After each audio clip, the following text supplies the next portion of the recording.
Ya, Assalamualaikum warahmatullahi wabarakatuh. Selamat sore pemirsa CTV, kembali dalam program talk show di sore hari ini.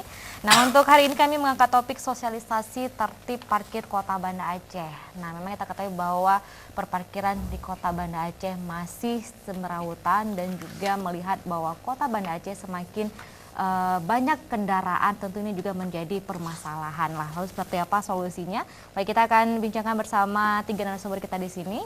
Saya akan memperkenalkan satu persatu. Di samping saya ada Bapak Akil Perdana SHMH. Assalamualaikum Bapak. Waalaikumsalam. Ya, Pak Akil Perdana merupakan Kabid Parkir Dishub Kota Banda Aceh. Ya. Baik. Dan di samping beliau ada Pak Muhammad Zubir SIT MSI. Iya. Baik, Kabid Lalu Lintas Angkutan Dishub Kota Banda Aceh. Assalamualaikum Bapak. Waalaikumsalam warahmatullahi wabarakatuh. Baik, dan juga ada Bapak kita di sini ya. Oke, di sini ada AKP Syarbirin. Sabirin, Bu. Syabirin SH MSI tadi Pak ya. Betul, Bu. Tidak salah ya Pak ya. Betul. Oke. Ini Wakasat Lantas Polresta Banda Aceh. Banda Aceh. Assalamualaikum Bapak. Waalaikumsalam, Bu. Baik, terima kasih sudah hadir di studio CTV. Dan ini juga menarik bahwa ternyata dari tahun ke tahun masalah parkir juga belum terselesaikan ini Pak ya. Sebenarnya dari Dinas Perhubungan sendiri ini melihat apa sih yang menjadi kendala? Mengapa parkir susah sekali ini Pak pengaturannya? Apakah dari perilaku masyarakatnya ataukah dari peraturan-peraturan yang belum maksimal atau seperti apa ini Pak? Ya, sebenarnya begini, parkir itu kan tidak berdiri sendiri. Dia ada beberapa instrumen-instrumen yang mempengaruhinya, ya, termasuk kesadaran masyarakat juga. Ya.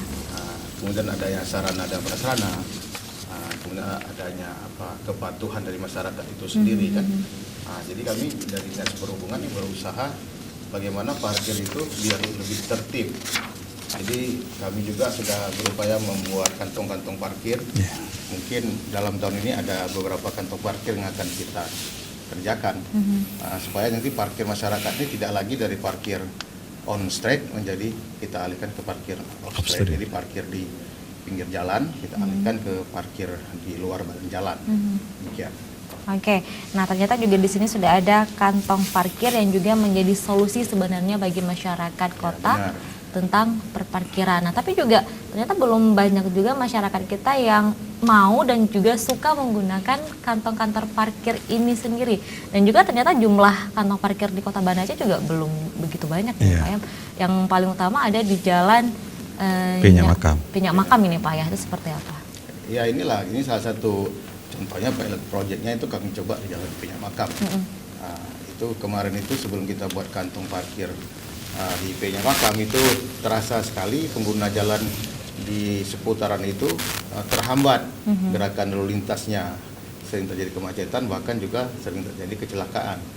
Kami dari Dinas Perhubungan itu kita upayakan merekayasa jalan itu dengan kita membuat kantong parkir dan sekaligus kita mengajak kesadaran masyarakat untuk bisa parkir di tempat yang sebenarnya.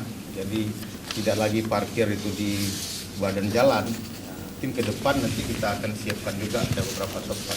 Cuman yang paling penting ini kita menghimbau juga masyarakat agar lebih sadar bahwa kalau parkir itu ya bisa sesuai dengan aturan. Tidak parkir di sembarang tempat. Tidak parkir di badan jalan, apalagi yang parkir di bawah rambu ya. Seperti di jembatan flyover itu kan sering kita dapati parkir di bawah rambu. Itu sangat mengganggu sekali. Makanya parkir ini juga tidak terlepas dari kesadaran semua pihak dan keikutsertaan semua pihak untuk kita bersama menjaga ketertiban kita dalam berlalu lintas. Baik, oke.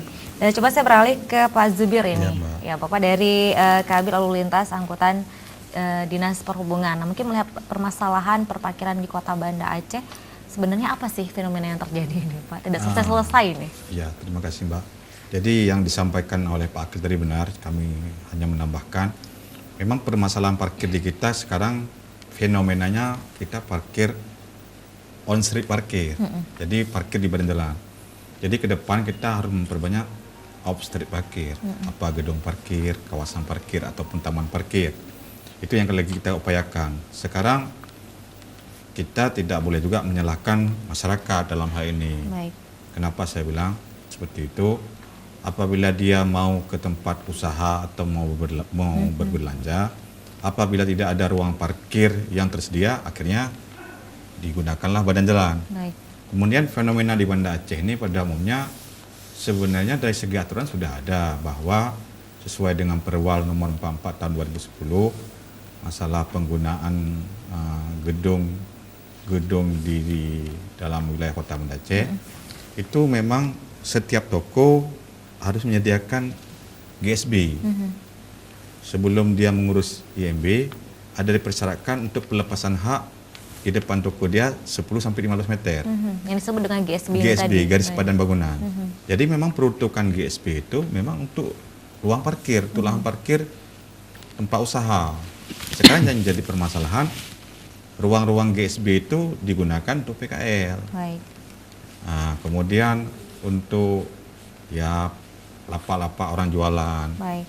Itu yang jadi permasalahan, sehingga masyarakat mau ke tempat usaha tersebut atau mau berbelanja, nggak ada ruang parkir, nggak ada tempat parkir, Sehingga harus parkir di badan jalan. Ya, padahal kalau kita lihat sesuai dengan kewenangan, jalan kan dibagi-bagi, ada jalan nasional, jalan provinsi, dan jalan kota. Secara aturan di undang-undang, jalan nasional dan jalan provinsi itu tidak boleh parkir di Baik. badan jalan. Tapi masyarakat tidak ada punya pilihan lain, makanya saat ini dari 2017, sekarang 2019, kita lagi berupaya bahwa GSB yang sudah dibebaskan atau pelepasan hak oleh pemilik toko, itu kita kembalikan fungsinya. Kita tata yang bagus, kita buat jalur pedestrian, kemudian kita buat trotoar, kita buat taman sedikit.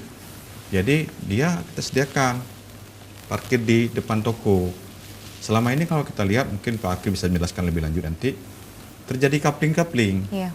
di depan toko.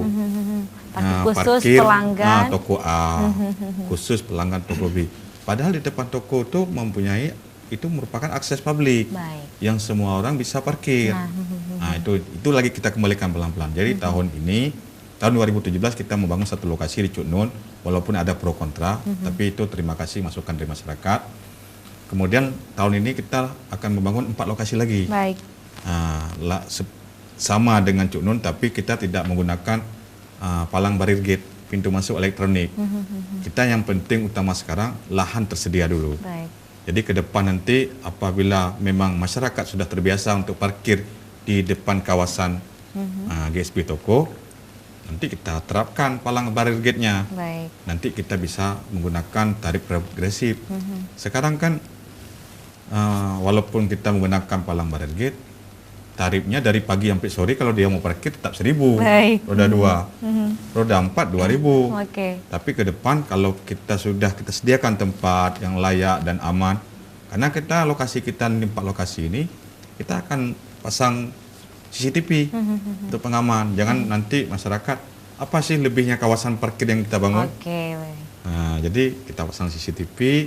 Ke depan apabila masyarakat sudah nyaman, baru kita membuat nanti aturan lebih lanjut, regulasinya tarif progresif. 1 jam segini, 2 jam segini, 3 jam segini. Kenapa di supermarket bisa, Baik. di mal-mal bisa? Karena dia nyaman. Nah, ini langkah-langkah kita. Memang kita merubah paradigma itu tidak bisa langsung, Baik. perlahan. Makanya kita punya tanggung jawab juga, bukan masyarakat saja.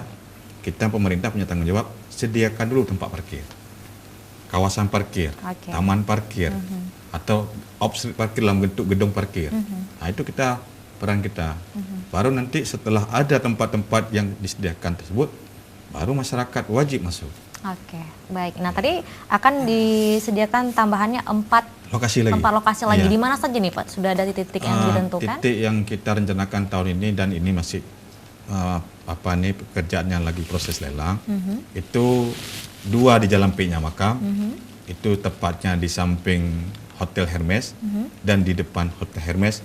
Mungkin Mbak bisa lihat, pemirsa bisa lihat bahwa di sore hari Cukup itu ramai. cukup ramai. Karena Bludak, juga ya. ada beberapa bisa dikatakan tempat untuk bersantai. Ya, bersantai, Pusatnya juga di situ ya. nih, Pak, di Jalan Tinggal Makam. Pusat kuliner di situ pada Baik. umumnya. Jadi sehingga termakanlah badan jalan. Baik. Kemudian mengurangi kapasitas jalan. Oke. Sehingga kita bisa antri di lampu merah 3 sampai 4 kali. Baik. Kemudian 2 lagi di Jalan Profesor Ali Hashimi. Nah, itu 2 lokasi lagi. Jadi ada 4 lokasi yang kita bangun tahun ini. Tapi kita komitmen, pemerintah Kota Banda Aceh dalam hal ini Dinas Perhubungan, kita komitmen tahun depan akan kita tambah lagi. Baik. Sekitar 8 sampai 11 lokasi. Kita komitmen. Nah, jadi kita tambah terus, kita sediakan lahan parkir, kawasan-kawasan baru di depan GSP pertokoan, karena pada umumnya GSP pertokoan lah yang minat masyarakat untuk berbelanja. Oke, tersedianya GSB di pertokoan ini Ya. ya. Dan juga salah satunya tadi permasalahannya adalah masing-masing toko mengklaim ya, Ya, ini miliknya si toko Toko A, A, toko toko B. B. Jadi Nah. khusus pelanggan ini Ya, sebenarnya itu tidak itu tidak diperbolehkan. diperbolehkan. Oke, baik. Karena itu memang kan fasilitas publik. Fasilitas publik yang digunakan untuk semua. Baik, oke. Nah, mungkin ini juga harus diberikan pengertian kepada si pemilik toko atau bagaimana ini Pak? Sudah dari kawan-kawan bidang parkir, mungkin Pak Akil bisa menjelaskan lebih lanjut. Itu setiap hari kita melakukan penertiban Pak Akil ya. Kita ambil pelang-pelangnya, kita bawa ke kantor, mereka nggak bantah Oke. dan nggak komplain. Memang mereka tahu itu salah, tapi kadang-kadang mereka berbuat seperti itu saat langganan mereka mau berbelanja tempat mereka, lahan parkir mereka nggak ada. Baik. Sudah diambil oleh lahan parkir sebelah. Itu yang mungkin membuat mereka buat pelang. Oke, artinya juga menjadi permasalahan Ya. juga ya. Oke, seperti apa ini Pak Akil tadi menyoroti yang dikatakan oleh Pak Zubir? Sebenarnya begini, ini kan kita sudah jelas dalam Kanun 10/2004 kita itu kan ada bangunan gedung, itu sudah jelas fungsi daripada garis jalan itu adalah untuk pejalan kaki dan perparkiran. Baik. Dikuatkan lagi dengan peraturan wali kota nomor 44 2012. Nah, jadi sekarang ini makanya saya katakan tadi bahwa parkir ini sebenarnya tidak berdiri sendiri. Jadi ada beberapa instrumen yang mempengaruhinya. Salah satunya adalah penguasaan garis padan jalan oleh sebahagian daripada oknum pengusaha kita. Baik. Contohnya saja kita lihat sekarang ini kanopi pada sebahagian toko itu sudah Melebihi juga nih ya. daripada Oke. ketentuan yang diatur. Nah, itu fungsinya sebenarnya itu kan untuk perparkiran dan Baik. pejalan kaki. Tapi apa yang terjadi kita lihat realitanya, makanya tidak pernah cukup namanya lahan parkir, tidak pernah cukup. Sehingga pengguna jasa parkir itu cenderung memarkirkan kendaraannya di badan jalan. Baik. Makanya saya katakan tadi ya, semua pihak kalau ingin kota kita ini kota yang gemilang, kota yang memang bernuansa syariat, maka kita semua harus mematuhi apa yang ditentukan oleh ketentuan yang ada dalam Kota Banda Aceh. Ya, harus sama-sama kita menjaga supaya semua kita tertib, baik itu dari sisi pembangunan gedungnya, penggunaan fasilitas publiknya. Baik. Demikian. Oke, artinya juga Kanun nomor 10 dari tahun 2004 sudah mengatur Sudah tentang pertahanan hal gedung, ini. ya, Baik, oke. dalamnya juga sudah disebutkan adanya garis padan bangunan. Tujuannya adalah untuk mengatur parkir dan pejalan kaki. Oke. Dan sejauh ini apa maksudnya masyarakat kita yang tertib juga terhadap kanun ini sendiri, ini berapa persen nih Pak, melihat bahwa masih banyak juga kanopi-kanopi yang melebihi batas sebenarnya nih? Iya, sebenarnya ada juga sih yang memang patuh ya, tidak membuat kanopi yang melebihi batas sehingga tidak memakan badan jalan. Baik. Ya, itulah fungsinya tadi itu kan supaya tujuannya kan sekarang ini kan sebagian kita kan banyak usaha-usaha yang memang maju. Nah, jadi kalau memang fungsi garis padan jalan itu dipakai juga untuk usaha, bagaimana nanti dia bisa menjamin pelanggannya untuk parkir di seputaran usaha dia. Oke. Nah, makanya sekarang ini begitu, contohnya kita bilang warung kopi, mungkin hampir sebuah bagian warung kopi ini kanopinya sudah Lebih. Melebihi, iya. sudah hampir ke Fasilitas pinggir kurang. jalan. Baik. Kan sudah memakan hak publik itu. Kemana nanti pelanggannya itu harus parkir? Ya. Maka tadi bilang parkir badan jalan. Makanya saya bilang tadi tidak sewenang-wenang bahwa parkir ini berdiri sendiri, tapi parkir ini dipengaruhi oleh beberapa variabel. Baik. Oke. Nah, pemirsa di rumah juga semakin semakin panas juga bincang-bincang kita tentang masalah parkir di Kota Banda Aceh, dan semakin muncul ternyata ini yang menjadi permasalahannya, dan kita akan terus mencari solusinya usai pariwara berikut ini. Tetap bersama kami dalam program Talk Show.